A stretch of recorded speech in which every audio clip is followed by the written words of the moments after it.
Hi, I'm Maya. Welcome to the future.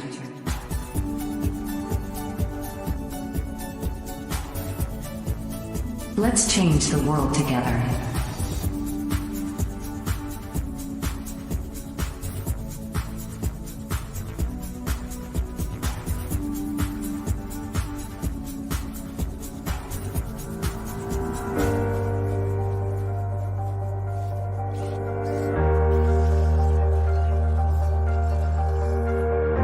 I look forward to meeting you.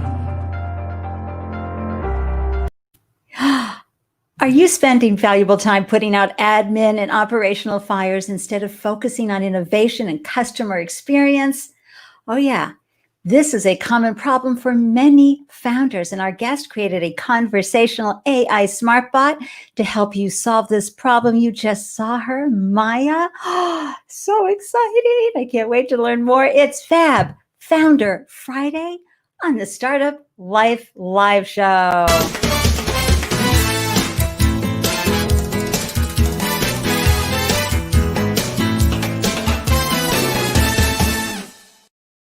Hello, everyone, and welcome to the Startup Life Live Show. I'm your host, Ande, Lyons, startup coach to first-time founders. And after raising 4 businesses of my own, I now help newly minted founders sleep through the night by giving them peace of mind.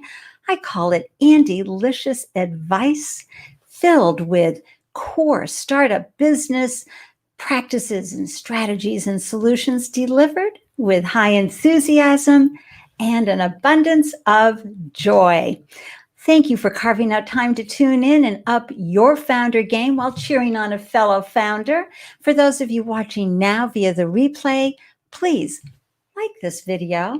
Well, wherever you are, like this video. It really helps. Thank you so much. And be sure to click the subscribe button if you're watching on YouTube. Thank you. I'm so excited to introduce you to our guest, Sat Ramphal. Sat is a 3-times tech founder who has spent most of his life surrounded by entrepreneurs, from parents to siblings and friends. And after a failed business, Sat and his brothers saw an opportunity to have an impact and create an impact for startups by using artificial intelligence, AI. And in December 2019, Maya was born. And let me just bring up this beautiful, look at Maya. Look at that beautiful business smart bot. So initially created to be an AI advisor to founders, Maya evolved into the AI smart bot she is today, navigating company operations and giving founders the freedom. Oh yeah, the freedom to focus on innovation and customer experience. Maya's conversational AI, check it out here. How cool is that? Oh my gosh, we're going to be talking about this. I can't wait. Her conversational AI allows founders to communicate with Maya as if she were a real person. Oh my gosh, Maya, look out. If I had you here, I'd be like, oh, Maya, yeah. You're putting you to work all the time. Please join me in giving a warm welcome and a woohoo to the amazing Sat Ramphal. Hey, Sat. Hey, everyone. Great to be here. Good to be on the show. Glad to be here with my great friend, Ande, and we're just going to have a wonderful time today. We certainly are. We're going to have a great conversation. And folks, right away, I just want you to see all the ways that you can follow and connect with Sat in the banner at the bottom.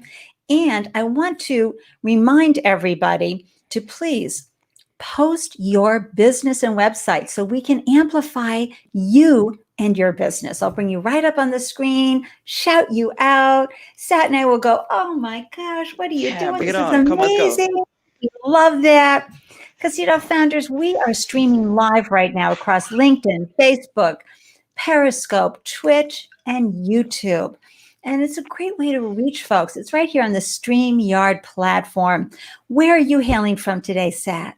Oh, the beautiful sunshine state of Florida, Tampa, Florida, where it's, I think, 81, 82 degrees outside. Okay, so I'm here in Boston, where it's a balmy 27 out. Ooh. But, and we're reaching folks all over the world. And that's the beauty of live streaming, is that we can reach out and connect and have conversations and celebrations. And also, founders, it's a great way to network, because you're not getting out physically for a while, especially here in the US. You in Australia, New Zealand, okay, so you got it nailed. We do not. And so live stream is a great way to say hi to folks. If you're in the LinkedIn thread, or if you're in the Facebook threads, or if you're, share your URL, share your business information, and let us know more about you so we can click on it and connect with you. And certainly reach out to Sat and myself on LinkedIn if we are not already connected, because this is all about being able to, learn more and give a little lift, little wind into the sails of other founders, open doors for each other. It's wonderful. Hey, yes, Kristen, you are in Houston, so you're kind of like Sat. You're nice and warm. And Kirsten Sat has a really, really cool IoT business. She has been blasting forward into the world. It's amazing. And I know she'll pop the name and the URL into the comment thread so I can bring it up when we can celebrate her. So I just always feel so fortunate that I get to meet these founders who are doing extraordinary things. And when I met Sat, I was like, come on, you have got to come on the show. You've got to share your story with everyone, because every founder, no matter what age, has some interesting beginnings that bring them to where they are today. So Sat, we'd love to learn, what were you doing? What were you thinking? What helped you jump on to the train of high uncertainty and become an entrepreneur? Because I know you were very young when you initially started. Yes? Yes. I was 19 years old. My life, my parents, my dad and my mom, they have a business of their own. And so I kind of grew up kind of watching them and seeing how they kind of took their mom and pops and just, kind of took care of themselves. And, my older brother, who was one of our co-founders on our team, he went into entrepreneurship at an extremely young age as well. So I always had the opportunity of seeing him being in business. And I attended college, both USF and my community college, and some of Harvard as well. And I then dropped out, or I just didn't complete my studies, because the entrepreneurship spirit in me, it called out, and I had to go and grab it. And it was the best thing I ever did. I have to ask, how did mom and dad handle that? They actually didn't say much. They were so impressed of the way I took the direction. I originally went to school for civil engineering, so it was a complete shift of what I was doing going into entrepreneurship. So they supported me along the entire way. Wow, I love that. One of the founder of this wonderful smart jewelry, safety jewelry, everybody, and Visaware. I'll never forget the story she tells when she graduated college and had a great job offer from Google. And she's like, nope, going to go launch a business. And her parents were like, what? But it's great when we have support from our loved ones. But folks, sometimes we don't. So I encourage you to surround yourself with other founders who are risk takers and dreamers and working hard to make things happen for their business, because it will give you a little bit of a lift. So you left all that great learning and you jumped out into the world. Was it a specific business that you wanted to start, or did you want to go work with other founders? What happened?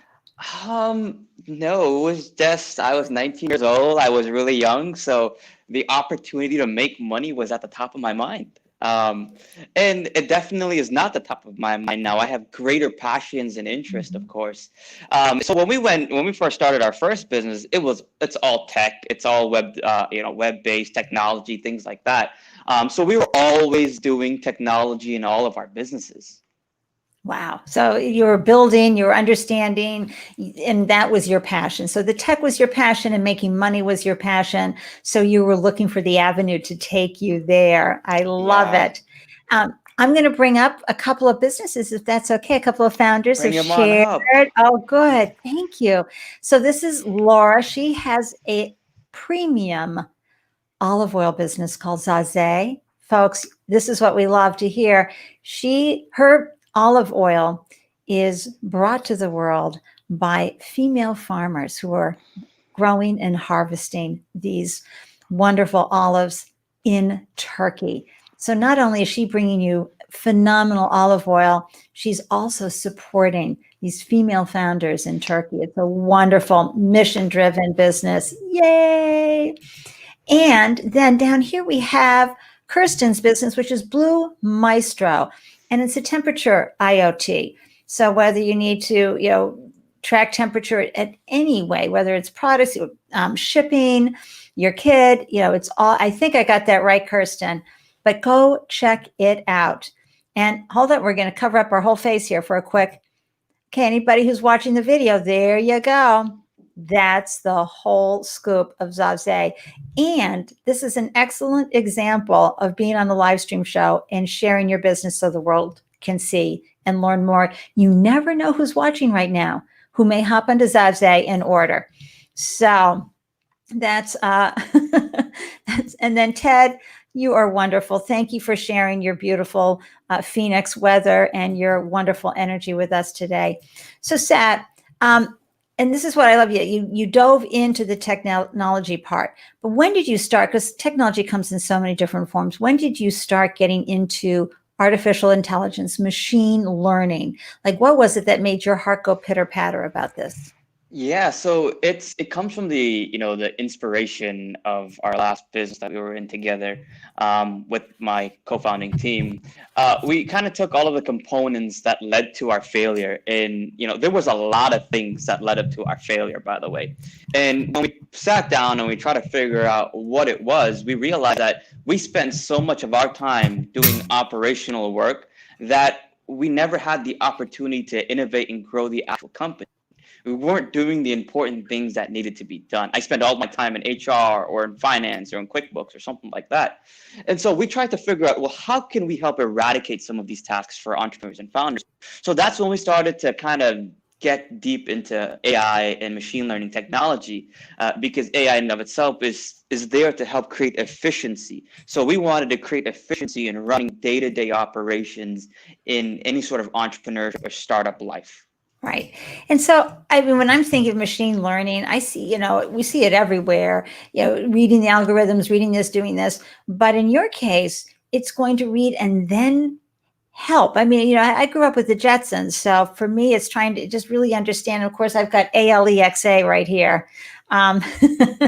Yeah, I mean, when you think of AI, we've been a little bit brainwashed on what AI is. The first thing that pops into our head is robots, but AI, it's actually a little bit more. AI is based on principle of human intelligence that can be interpreted and kind of produced by machines to mimic certain tasks and certain technologies put together to make it a little bit more intelligent, if not smarter, in humans. Wow. Okay, so walk us through this, because again, with the artificial intelligence and the machine learning, there are going to be, how do you create an MVP for that? So, I mean, sometimes like for a SaaS app or other tech, you can create a really on the skinny minimum viable product that allows you to get people excited and get some money in the door, or at least get some feedback from folks so you can start tweaking and then spend the money on product dev. How did you and your brothers do that? Yeah, so we kind of looked at what are some of what is the main goal that AI kind of does, and AI, it learns. There's reasoning behind it, and there's perception behind it. So what we had to do is kind of take the actual technology in and of itself and try to reproduce some of the tedious tasks that entrepreneurs get or do on a daily basis to kind of create that full efficiency flow. Yeah. And yeah, go ahead. No, I just wanted, but how do you, well, I'll let you tell us, how do you go to that next step? Because to conceive it and then put it in a way that people can see how it will operate, to me, is just fascinating.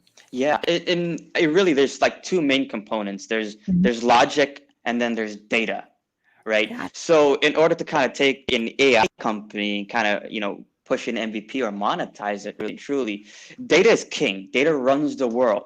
However, you have to really make sure that the logic behind the data makes sense. Otherwise, garbage in, garbage out. So that's why we actually really ensure that the accuracy of our data is really, really important. What AI do with data, it makes it a little bit easier in understanding that data in our perception in our daily lives. In whatever work that we're doing, AI is multi-industry, so it's used across every single industry across the world Yeah, right now. So right. data is extremely, extremely important, especially in the age that we're in now, because data has been around for decades and decades and decades. But look what happened in the past year, what happened with COVID. All of the data that exists 2 years ago is not really relevant now. That data has changed. User behavior has changed. Buying behavior has changed because of the new trends that are happening. So it's extremely, extremely important to understand when building an AI product that the data accuracy and the logic behind it is the most important thing. Wow. And then you're going to add to it conversation. Like, Yes, yes. and again, as you know, the tech folks sitting home, how do you add that component and make it so that eventually, let me just pull up, one of my, this right here. This is a great group shot of everything where, Maya, conversational AI business advisor, is here to help you. And, how did you get from here and to the plans out here to actually creating that and adding that conversational component? Well, one of the things that we set ourselves apart is we also want to be different to set ourselves apart. But, one of the main things why we went into voice AI is because voice just makes it so much easier to talk to things. It creates such efficiency rather than, kind of going on your phone and selecting all the different things or on your laptop and logging in, doing this and doing that. With the power of voice, your efficiency increases over 80%. So that's why we decided, and we're in the business to create efficiency. So that's why we needed to have voice. Okay, so that's really, folks. I'm always talking about what's going to be your North Star. Okay, so we're going to just backtrack just a little. You had a miserable failure with your second business, and you saw that your eye was taking off the ball frequently because, as a founder, and you all know what this is like, someone needs to get paid, a vendor needs this information, an employee your talent pool needs some information. This happens over here.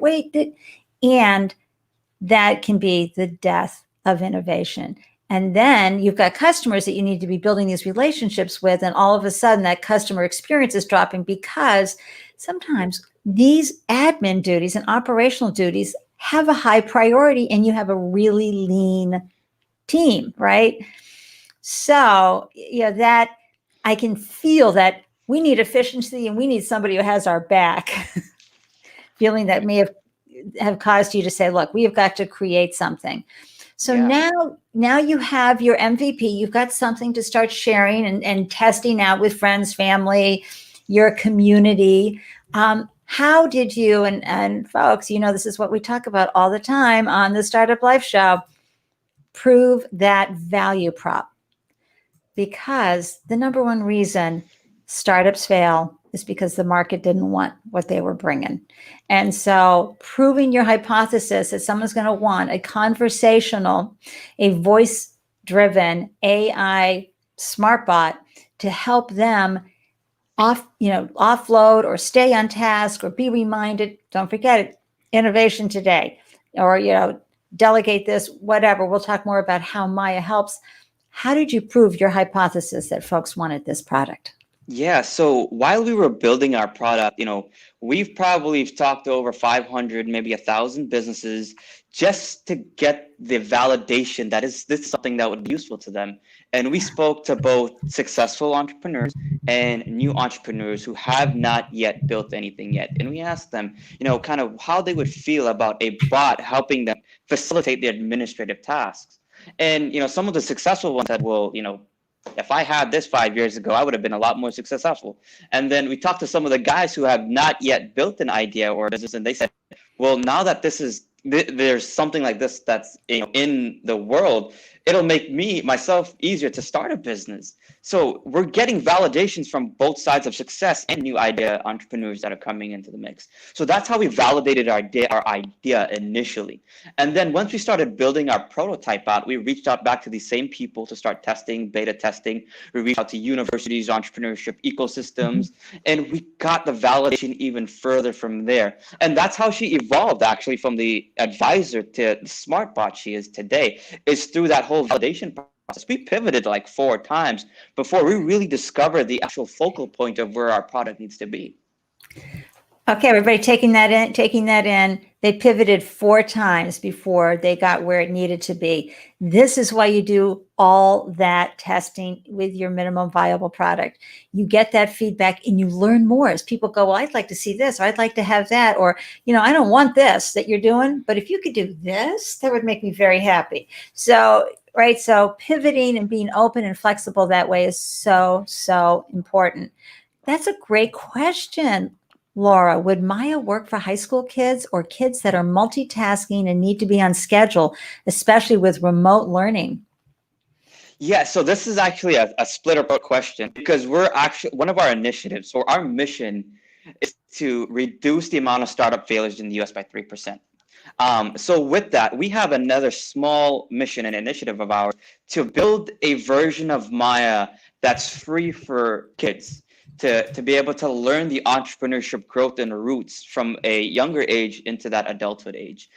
So we are building that out to give that for free across the US for students here. And we're getting a lot of partners on board to help support that mission. But the actual technology, Maya probably not in and of itself is what she's built for, but the technology and the AI and the communication can definitely be applied to the high school kids, to the communication, and to some of those things that are happening now. We've actually been in great conversation with some school districts across here in Florida, which kind of want to use the technology, because we're in this COVID/virtual environment, to help communicate better with students and kids and teachers and parents and things like that. Just that communication is very, very, it's so important right now because we're in that virtual environment. So to answer your question, yes, it can be applied. The technology can be applied. I love that. And also with that support and with that help, to help you stay on purpose. And I got to tell everybody, Laura has 5 children, so hence her question, under the age of 18. So Maya. Yeah, she could use, that's right, Laura, you could be a test market. Absolutely. Oh my gosh. But, to me and everyone, Space Odyssey, 2001 Space Odyssey is what I grew up with. So I kept hearing, good morning, Dave. But anyway, so Maya, of course, and with Maya, how does someone get started with her? How do you bring her on board? How, and share with us, where is Maya right now? Where have you sent her off to support founders? Because I think that's an incredible lofty goal of increasing or decreasing startup failures by 3%. Yeah. So Maya is available now everywhere. We just launched our Apple Store platform or app about maybe a week ago. So that's currently kind of curating itself to be deployed in the real live world. We're available on desktop and Android Play Store. So that's where we are right now, and we're deployed. We were in such a private beta point in time about maybe 6 months ago as we were validating and testing, but now we're ready for that public market. And we launched that a few months ago for the public. So the universities and the students, they started using it. And the sign up process is very simple. You just download the app and you pretty much sign up. Maya learns a little bit about you from her 6-point algorithm, and then you just go on from there. The more you use it, the better Maya gets to learn about you, so that her suggestions could be a lot more accurate as time goes on. It's, you have to use it more so that machine learning technology can learn about you a little bit more each and every time. That's right. So that if you're in, like Laura's case, the food industry, there's going to be different prompts and questions as Maya takes in the information and data of how you move and groove through the day. She's going to take into account that you're a mother of 5 versus, Mona, who was on last week, who was building that big, ESPN for entrepreneurship and democratizing private markets. She'll have different prompts that will come from Maya, because Maya is learning every day on how best to support. Oh, geez. I'm loving this. Of course, I want the thing that floats around, but I'll stay with that being on my laptop or my Yeah. Android. Was it easier to develop the app for Android? Or, I It mean, why did you go that route? we just went that route because that's where most of our audience's kind of devices were, and then it could be a little bit cross-platform a little bit further. So we just decided it might have been easier to go that way. I'm So just grateful. why. I'm an Android user, and that makes me very, very happy. So, having had a failed business and now you're back up, you're bootstrapping, you're building this business, you've got 3 smarty pants tech heads working on it. So that helps. And you have all these valuable lessons that you learned from what didn't work in your prior businesses. But how have you bootstrapped? How have you built, how have you funded this business? Along with your, of course, definite charming personality, coupled with the fact that I imagine the 3 of you are able to do a lot of this work, or did you have to offshore it, or how did that happen? No, so we actually, our co-founder, Sean, is the brainchild behind the entire product. Built it all by himself in about a year and a half. And the only support we got from that is by using it's a little bit of the tools that we were using to help build our product and just getting some support from their team on a little bit of logic. That's really about it. We bootstrapped the entire thing. It's about a year and a half to build the entire product before kind of launching a beta or a prototype version of it. And yeah, we bootstrapped the entire thing. We're currently in the AI Accelerator program virtually in Sydney, Australia, in our accelerator cohort to kind of evolutionize the product a little bit further. But in the beginning of having just bootstrapping and not having that funds to do anything, it was a blessing in disguise. Because if we had $1 million, we would have been marketing things that never worked. We actually spend no money in marketing, and right now the way that we're getting our word out there and the way that the app is scaling kind of 20%, 25% week over week is phenomenal. Just with no marketing, then just word to mouth, and the app just working so well for these idea stage companies. That's very exciting. I'm going to be, hold on. I was just having a quote, everybody, one of my Andy-licious moments, because you know how much I love hearing about a lean machine. Really, if you can do and get to a customer, level and revenue repeating itself every month on the skinny, you will learn so much more. It forces you to be super creative, and it pulls out of you things that you would just never have been able to tap into if you were flush with funds or if you had the buffer of money. And so I love that advice. I'm going to be taking a video snippet of that one to share, because it's true. You can do some really great word of mouth marketing to get that product out and get that feedback. And as you said, you would have lost a lot of money because you would have built something that folks didn't really want, and you would have learned that too late. Yeah. I really appreciate not having money in the beginning to be able to figure that out. I really appreciate that. And I would suggest that if you have $1 million in the bank and you're starting a business, don't even touch that for marketing. Figure that out organically first and then scale up. Okay, and here we go. To me, that's a stitch that on a pillow moment. Go organically, put the money in the back, and scale later with the funding. Oh my gosh. So is it complicated to build an AI business? Do you have 1099 freelancers? What does that team look like for this type of deployment? And, where do you want to go from where you are today? How do you build that out organizationally? Yeah. So, I mean, building an AI product is probably like 10 to 100 times harder than building any sort of software product. Just, it really and truly is. Why? Because of the parameters and the workflows and the paths that the AI have to take in order to be a working model, the training models that needs to be built on top of kind of their software that you just built. So there's like so many layers on top of it. You have your software, and then the logic and the data path flows and the parameters. Way far from this conversation. It gets, real bad if we have to talk about it, but it really and truly does. So you have to really make sure that the team that you have behind building your AI product, it's a great team. Your team is really strong. It works great together to be able to build it out well, because it won't take just one person to figure out the logic You have all of these workload parameters that you really have to figure out before you spend a ton of money building parameters and workflows that kind of won't work. So Yeah. it's really important to get a team that understands that logic really well. And now we have teams and guys that are helping us with our product in Australia, Israel, and France, diverse really, and across the world. Talent is all across the world, and it's wonderful that COVID has given us the opportunity to be able to staff people across the world. I love that. So so now you're at this point.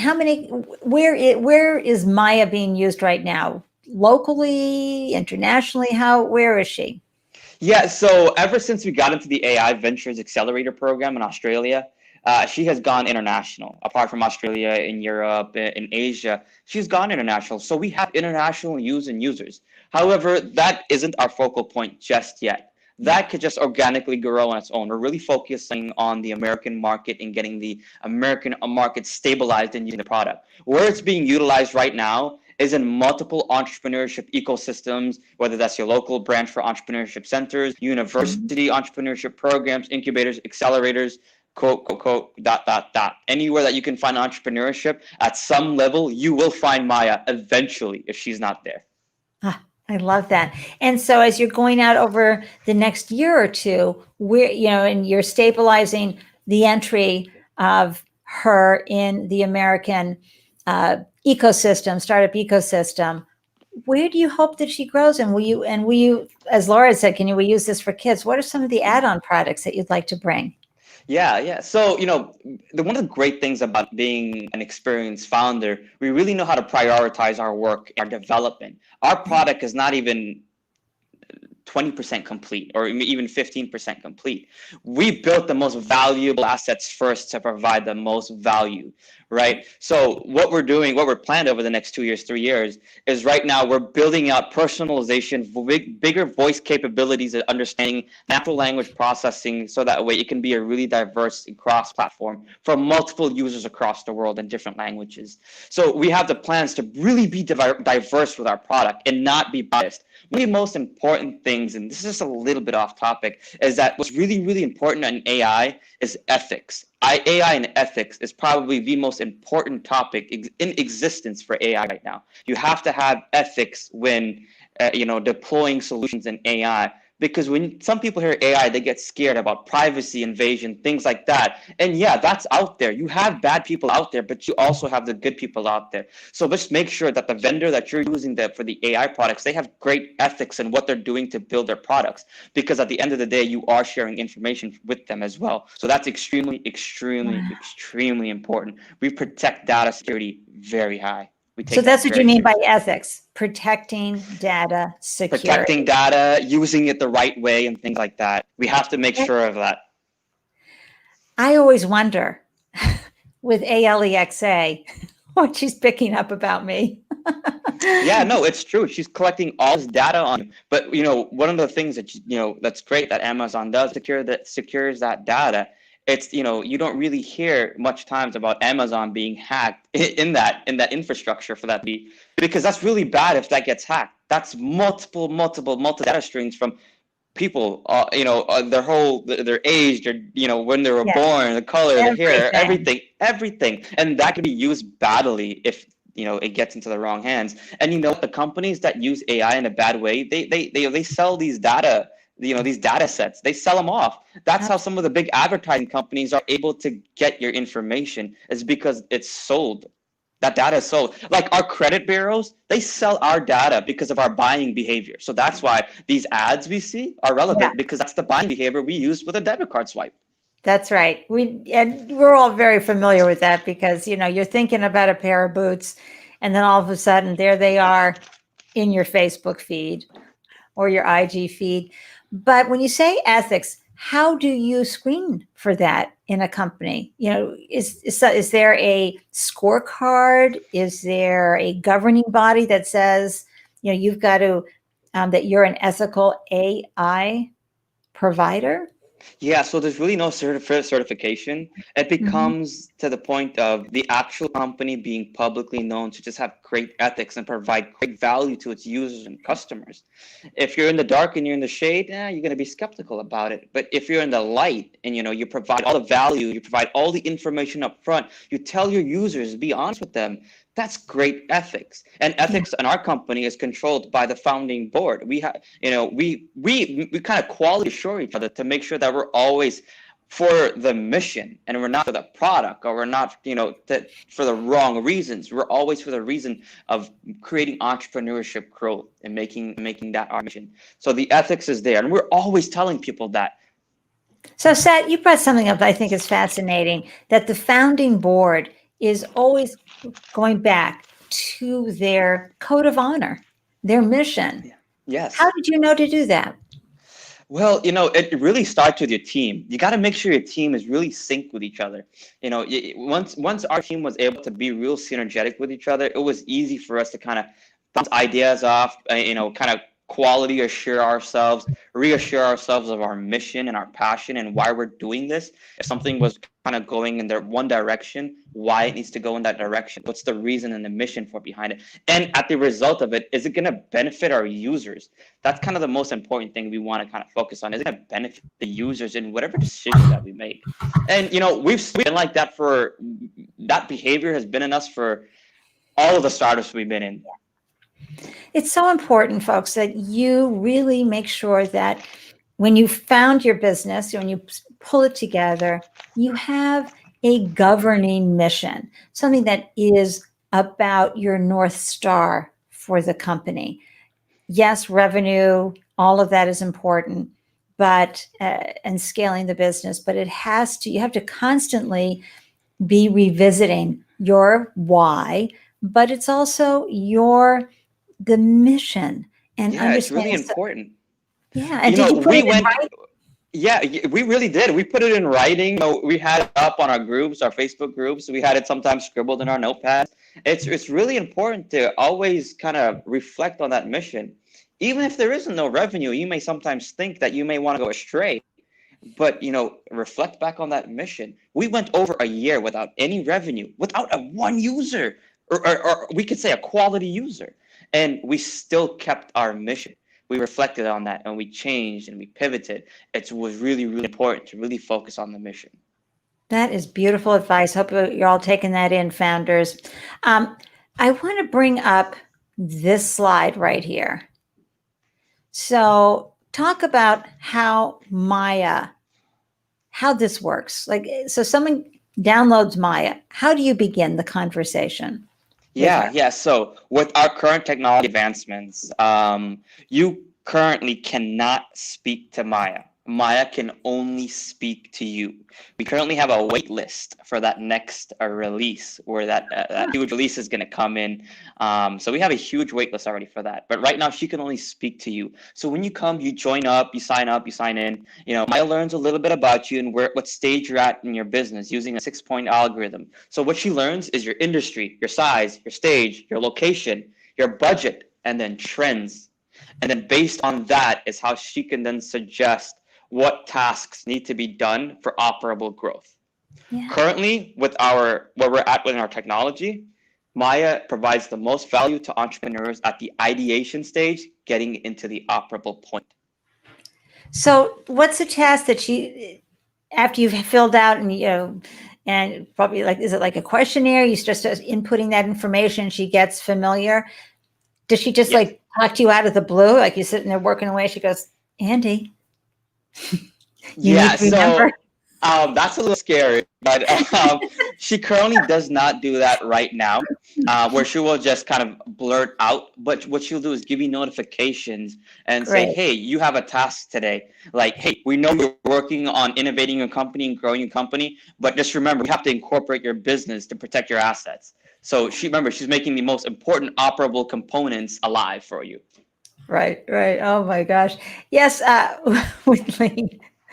Whitling has a wonderful company called Fusion Dolls, Sat, and they're beautiful black skin dolls that are in every shade and incredible, the hair, everything, to help, little girls feel that they, are represented. They see themselves in their dolls and they're beautiful. Oh, I love it. Congratulations, Sweetleen, for being on the news last night. That's so Oh, exciting. congrats. But you can imagine, she's managing the operational part, but there's the manufacturing. So is this something that Maya can help out, remind you that you need to, for example, if whatever your manufacturing is in China, remember they're going to be taking the month-long holiday off. You need to do these certain tasks in order to meet your inventory goals, things like that. Yeah, so that is definitely the goal for her, to kind of facilitate all of those tedious things that need to be done. That is definitely the goal for her. And how we're going to do that is with our partners. We have over 120 partners that are integrated into Maya. And what those partners do, what partner network does, is allow us to kind of seamlessly get a task done to the partner and bring it back using the power of voice. As well as what these partners do is give us data, and that data helps the AI model then curate certain predictions that needs to be done next. Yeah.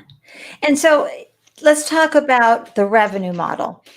And Startup Life Show viewers know that I'm always walking the founder through the entire, what I would call the pitch deck.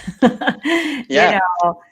Who are you? What do you do? How did you prove that? How did you fund it? How are you marketing it? How are you building it out? Who's on the team? All of those important questions that, for those of you who are raising money, these are things that investors want to know. The business model is, of course, so important. You need to know that you can make money and become a sustainable and profitable business. How does an conversational AI smart bot company, what's the revenue model for that? Yeah, so it really depends on the company in the AI company to kind of define the revenue model. But in our situation, our revenue model is a transactional model. So in our system, we have 75% of the tasks we have 60% of the tasks that are monetized, and that leaves 40% that are unmonetized. We make our money for any time a transaction is done. So we take 5% for any transaction that's done. Okay, awesome. Let me bring you back out here. Again, you never know who's watching and who might be building out something like this and trying to figure out how am I going to, charge? How am I going to create revenue? How am I going to monetize this business? Yeah, and you're absolutely right, Michael. Good to see you working on the business or in the business. You as a founder, sometimes you got to be out here looking down, going, and other times you're in there making it all happen. And it's so important to remember that. Thank you for that reminder, Michael. So, and as you scale, when you said something about partners, you're with 100 partners. What does that mean? So we have different partners in finance, HR, marketing, Internet of Things, communication. That's how Maya is able to seamlessly get the work done in the kind of the seamless fashion with technology. We have competitors out there, and we have AI competitors out there, but the problem is they don't have any partners, and they're chatbot driven. So that's two big deficiencies right there.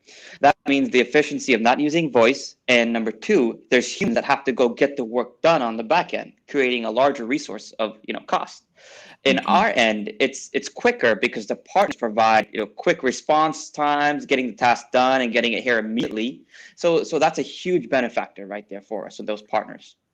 Great. And so what would you say your niche is then? The conversational component and having the partners. What else differentiates you from other competitors? Well, those are the two things. There's one more thing, and that's because of the partners. Again, the partners give us data. The data helps us predict, curated data helps us make future predictions on company health and what you should be doing next in your company. And that's something that none of our competitors have. Okay, so I'm going to just go a little deeper here, Sat, because company health. Does that mean, hey, you're operating in the red and your credit line's about to run out? Is that what you mean? Yeah, like, hey, Maya, how much money did I make today? Well, hey, John, you have a goal of making $100 today, but you only made 50. So you need to figure something out. Right. Did you follow up on that call, et cetera? Wow. Yes. And so many folks, I was talking to Joy on Twitter. She's at Build Your Build with Joy on Twitter. She's amazing. She has a great TikTok as well. And she's busy doing, helping founders herself and also creating workflow processes. And for her, it's the same thing, just feeling so overwhelmed by all the different things and then things falling off because, you can't, it's hard to remember it all. Exactly, especially if you're a self-employed founder. There's only so much you can do, only so many hours in a day. Yeah. And it's kind of nice to know that also you have almost kind of like a historical data that you can then use for growing into the future. And you all know what I mean. There's things that you do, or it's like moments when you go, oh, and you do something that's really extraordinary. If Maya's tracking that, I imagine she can have you think about that as you're beginning to grow or in the future. That to me is, someone's tracking, or Maya is tracking that systems and procedures that you're slowly starting to have as a founder, as you figure things out in your daily rhythm. And then having someone like Maya to sort of analyze it. Is that right? Am I? Yeah, that's Okay, right on. great. That's right on. That. Now, the current technology in its place can't do that fully. And that's just me being realistic about the current product. Again, we have to prioritize our developments, but that's the goal to reach where Maya needs to be doing. Great. I love that. Okay, so we know that you're a 3x tech founder. So you have had some incredible experiences in your life. One of them is you've been working with family members. Yes? Yeah. So our co-founding team, they say that working with family members, it's hard, it's tough. And yeah, it definitely is tough. But if you can work together, it could be the more impactful than working with strangers. Here's why it worked out for us. We were able to be successful together, and that's one thing. But the more important thing, we were able to fail together and stay together. That is the most important thing. Anytime I hear about family businesses that fail, that's it. That's the end of it. Even business partners, if they're not family, that's it. That's the end of it. They don't want to work together anymore. They're going to go off and do their own thing. But our team stuck together because, again, we were for that mission. And we complement each other very well on our skills and how we work together. We don't all work on the same thing. Otherwise, that'll be kind of no value there. We all do different things that complement each other so very well. So I'm typing out to everybody, a family that fails together can stay together. Fails together can stay together. Oh my gosh. That's important, not to have the resentment, to be able to be observers and looking back and not beating each other up over it. That's a great piece of advice for anybody who's joining forces with someone they love. Whether it's, a partner, spouse, or a sibling, as long as you're focused on the mission. And I'm pretty clear that as long as everybody has clearly defined expectations of what their role is, so that they stay in the lane and then you bring it all together. I think that sounds like a great way to go. But you've also, you've been on this founder journey several times. And I know that you've had moments where you felt like the biggest loser, that you felt that you were inadequate. What were you thinking? Risking all this time, money, reputation, etc. That happens to all founders, everyone. But what I'd love to know from you, Sap, when that happened, what did it look like? How did you feel? What were the things that were cropping up for you as a founder? And also, how did you shift that mindset? Yeah. I love this one. So I enjoy talking about my failures very much so, and our team does, because it defines who we are, and it's the reason why we built Maya. So, when we went through our failures, there were so many things that broke and just kind of led down the wrong path. We lost employees, customers, office, houses, cars, spouses, relationships. Everything crashed down on all of us. The whole tsunami. Everything. And it was, it was a really, really depressing time. And how we got through it is because of our team. It's going through the entrepreneurial journey can seem so lonely and so depressing at times. 1 in 4 CEOs suffer from depression. So it's important to ensure to have great people around you to build, kind of bring you back up. because it's hard. It really is hard. That's what brought us back up. Because if I was by myself, I would have, man, it would have been really hard. I don't know. I don't even want to think about what would probably happened. But I'm so glad that I had my team. Our team was there to help bring each other up. Because there were times that one week I was extremely down, but the two of them were just like uppity and going. So, and then they would kind of just bring me back up right where I need to be. And then vice versa. That's how we kind of complement each other. So again, the team was very, very, very important. And you know, we sat on the beach at like 6 o'clock in the morning one day after one of our failures of our last company. That's when we discovered what we wanted to do. And we came up with the name Maya. Only come to find, I didn't come up with the name. My other two co-founders did. You know, come to find out that Maya means illusion in Sanskrit, and it was like the perfect match for our product. And we didn't even know that. You didn't have to. She knew. But that is a beautiful founder journey story and advice. I want to thank you so much for sharing that, because other founders, you need to know depression happens. We saw Tony Tsai, who knew, right? The wonderful book from Zappos founder Tony Tsai on delivering happiness. And he had a lot of emotional challenges, and especially with depression. And that's why it's important too to find other founders, or as Sat said, have those people in your life that will remind you who you are when you forget. It's very, very important. Very important. Wow. And I also, would love to know, because this is an extraordinary journey when you become a founder. You get tested in a way that nothing else will test you in life. But you also find incredible veins of gold inside yourself that you're like, wow, I had no idea I could be so awesome and amazing. Yeah. And it forces you to come out. How has being a founder in entrepreneurship served you, both personally and professionally? It's helped shape me personally to kind of connect with people on a better level. I look to help people and help small business and entrepreneurs grow, where, if I would have went down the path of going to college and working a 9 to 5, that wouldn't have been a mission of mine, to kind of go out and help the world, kind of build a better economy and better world for our generations to come. That has really helped shape me, going through the experiences and being a founder and being part of the mission that we're trying to achieve. That's really defined our idea and our characteristics of who I am, who the team is. And we're learning every day. I am not perfect in any way, shape, or form. And just because I dropped out of college does not mean I stopped learning. I learn new things every single day. I ensure that I set time aside to read a book, to learn new things. I'm a college dropout. The co-founder that built this product by himself, by his hands, did not graduate high school. There we go.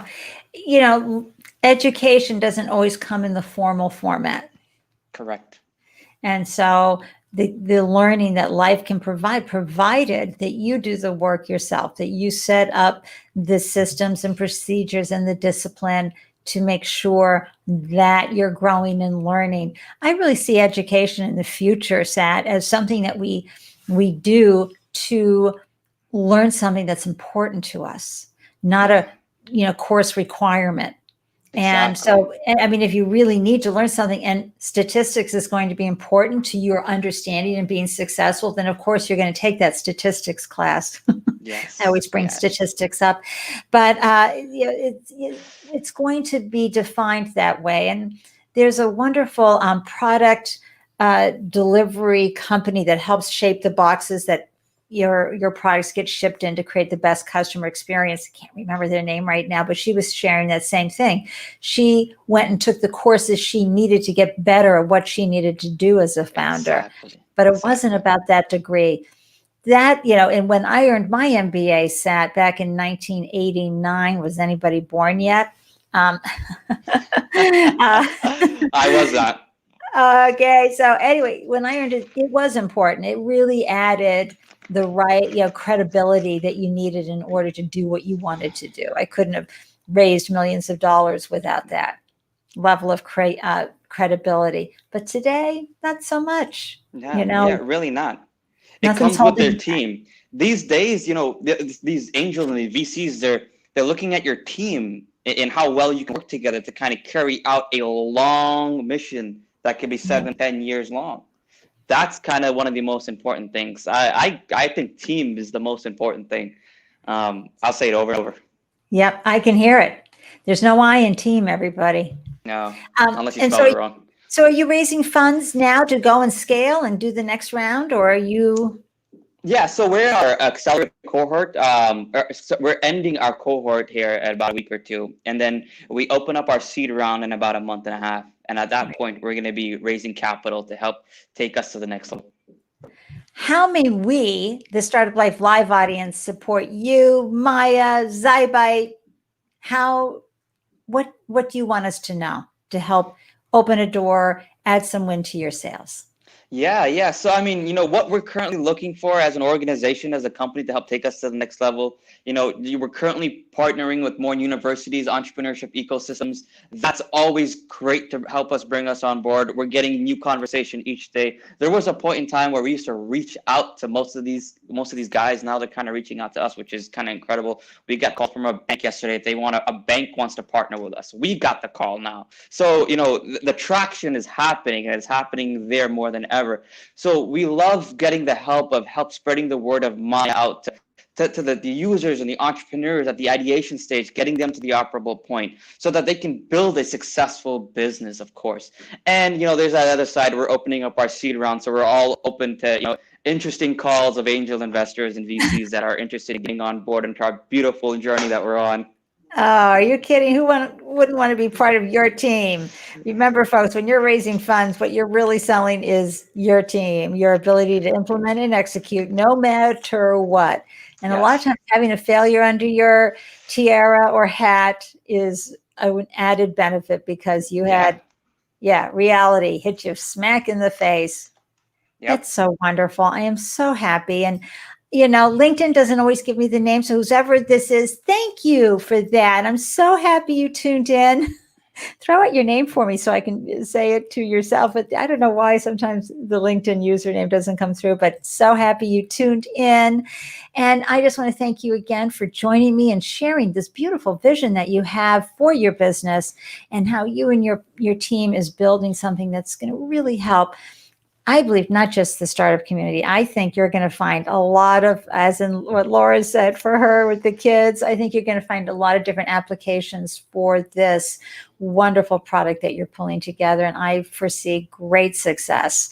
And I'm going to be so excited to follow you along. Oh, yeah, it's going to be wonderful. We're excited for the entire journey. And I want to leave with one thing, which is, my quote that I say all the time: procrastination is the death of progress. So always remember that.